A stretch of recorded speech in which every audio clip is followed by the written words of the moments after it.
오늘 함께 묵상할 성경 말씀은 예레미야 23장 1절에서 22절 말씀입니다. 예레미야 23장 1절에서 22절 말씀입니다. 오늘은 5절, 6절 말씀을 읽겠습니다. 여호와의 말씀이니라. 보라, 때가 이르리니 내가 다윗에게 한 의로운 가지를 일으킬 것이라. 그가 왕이 되어 지혜롭게 다스리며 세상에서 정의와 공의를 행할 것이며 그의 날에 유다는 구원을 받겠고 이스라엘은 평안히 살 것이며 그의 이름은 여호와 우리의 공이라 일컬음을 받으리라. 아멘. 오늘 함께 생각할 주제는 무조건 둘 중 하나입니다. 본문 예레미야 23장은 종교 지도자들에 대한 하나님의 메시지를 전합니다. 1절과 2절입니다. 여호와의 말씀이니라. 내 목장의 양떼를 멸하며 흩어지게 하는 목자에게 화 있으리라. 그러므로 이스라엘의 하나님 여호와께서 내 백성을 기르는 목자에게 이와 같이 말씀하시니라. 너희가 내 양떼를 흩으며 그것을 몰아내고 돌보지 아니하였도다. 보라, 내가 너희의 악행 때문에 너희에게 보응하리라. 여호와의 말씀이니라. 아멘. 먼저는 목자들을 향해 경고하시는데요. 양떼를 멸하고 양떼를 흩어지게 하는 목자, 그러니까 양떼를 방치하거나 양떼의 공동체를 부서지게 하는 목자에게 하나님은 진노하시겠다고 하십니다. 양떼를 돌보아야 할 목자가 오히려 짐이 되고 걸림이 되어 공동체를 무너지게 하는 목자에게 대한 진노입니다. 이어서 제사장들과 선지자들에 대한 말씀입니다. 11절입니다. 여호와의 말씀이니라. 선지자와 제사장이 다 사악한지라.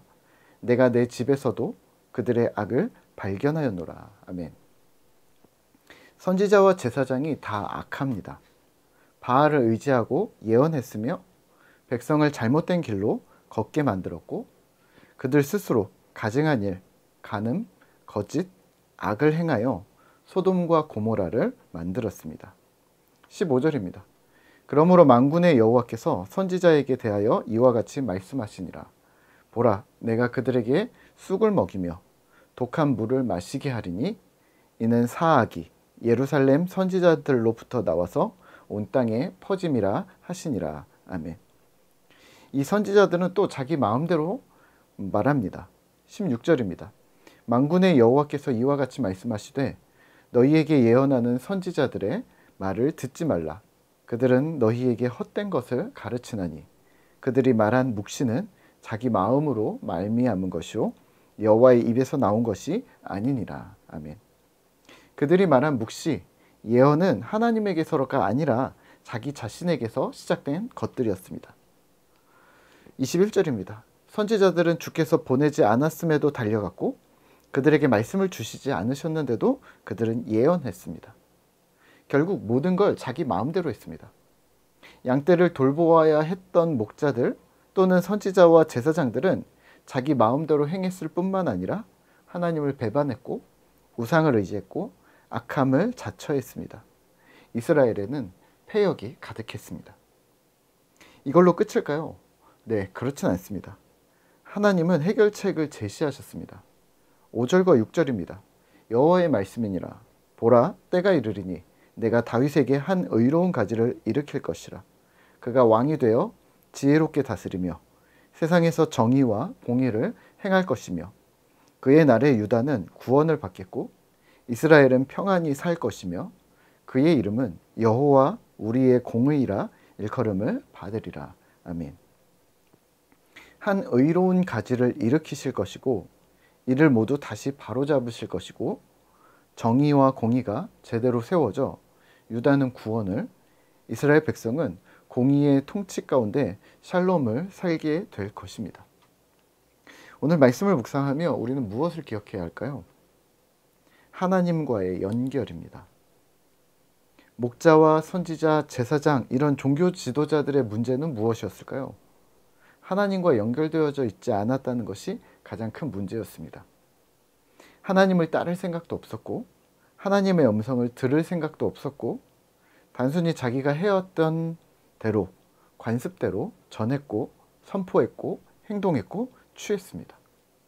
하지만 그건 하나님과 연결되지 않은 행동들이었고 그래서 거짓을 선포한 꼴이 되었습니다. 또 거짓을 행한 꼴이 되었고 하나님이 아닌 우상의 음성을 따라 선포함으로 가증한 악행이 되어버렸습니다. 포인트는 하나님과의 연결입니다. 하나님과의 연결이 끊어진 지도자들은 죄악이었고 하나님과의 연결로 다시 세워질 의로운 가지는 샬롬과 평화, 정의와 공의였습니다. 12제자의 훈련에서 브루스는 이렇게 말합니다. 그리스도를 사랑하는 정신으로 살아가는 사람들은 목자이거나 양이거나 둘 중에 하나다. 전자는 다른 사람들의 영혼을 돌보는 일에 능동적으로 참여해 유익을 끼쳐야 하고 목자들이죠. 후자는 자신의 영혼을 위해 제공되는 돌봄을 감사함으로 받아들여야 한다. 무슨 말이냐면 신자는 무조건 둘 중에 하나라는 말입니다. 영혼을 돌보는 자가 되거나 영혼의 돌봄을 받는 자가 되거나, 쉽게 말하면 신앙 안에서 이끄미가 되거나 따르미가 된다는 말입니다. 두 가지 포지션 외에 방관자나 구경꾼이나 망설이는 자나 보류자는 없다는 말입니다. 이끄미나 따르미로서 본을 받거나 본을 주는 포지션으로만 존재해야 한다는 말입니다. 목자이건 제사장이건 선지자이건 일반 성도이건 모두 예외는 없다는 말입니다. 그러면 오늘 우리는 이렇게 질문하며 돌아보면 어떨까요? 나는 본을 주는 사람인가? 본을 따르는 사람인가? 둘 중 하나라면 다행입니다. 이끄미도 잘하고 계신 것이고 따르미도 잘하고 계신 것입니다. 문제는 이 테두리 안에 들어와 있지 않은 사람들입니다. 예수 제자로 살겠다고 말하면서 예수 그리스도의 본을 따를 생각도 없고 그 본을 따라 다른 이에게 본이 될 생각도 없는 자들입니다. 그렇게 해도 천국 갈 수 있을 거라고 스스로 확신하고 하나님의 말씀, 그러니까 성경과는 전혀 다른 자신들만의 길을 개척하는 사람들입니다. 위험한 사람들입니다. 다시 원칙으로 돌아오셔야 합니다. 나는 신자가 맞는가? 그렇다면 나는 현재 이끄미인가 따르미인가? 만약 내가 이끄미라면 내가 돌보아야 할 따르미들이 있다는 말입니다. 지속적인 사랑과 관심을 주어야 하며 그들이 잘 따라오고 있는가 꾸준히 살펴야 합니다. 그리고 그 일이 기쁨이 되셔야 합니다. 두 번째, 만약 내가 따름이라면 나에게 본과 영향을 주는 이끄미가 있는가 살펴야 합니다. 홀로 신앙생활하는 것이 아니라고 말씀드렸습니다.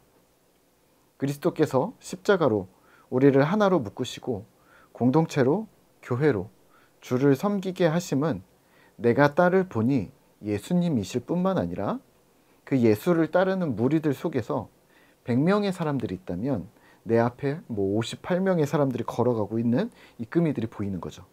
그리고 그들과 함께 발 맞추어 가는 겁니다. 물론 내 뒤에 41명이 나를 따라오고 있겠죠. 우리가 따르는 자라함은 바로 예수께서 선두에 계시기 때문입니다. 우리 모두가 따름이인 거죠. 모두가 이끄미이면서 따름이인 것이죠. 그러면 오늘 우리는 무엇을 행동해야 할까요?